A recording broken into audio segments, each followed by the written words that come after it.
আসসালামু আলাইকুম। কি সুন্দর ইলিশ মাছ, সাগরের ইলিশ মাছ। এটা এক আঙ্কেল আমাকে দিয়েছে, জাল দিয়ে ধরে আনছিল সাগর থেকে। নেপালি লোকটা, আমরা একসাথে আমার সাথে ডিউটি করি। বেশি দিন হয় না, 2 সপ্তাহ মাত্র আমার সাথে কাজ করি। আচ্ছা, কতগুলো মাছ আমাকে দিয়ে দিয়েছে এমনিতেই, ফ্রিতেই। আমার বলছে যে আমার মাছ ধরতে গেলে আমাকে নিয়ে যাবে।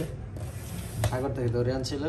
এখানে তো সাগর প্রচুর মাছ, জাল দিয়ে ধরে আনা অনেক ইলিগেল।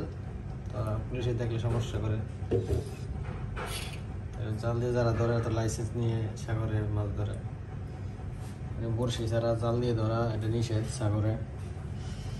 তো মাছগুলো খুব সুন্দর, একদম দেশে ইলিশ মাছের মতোই।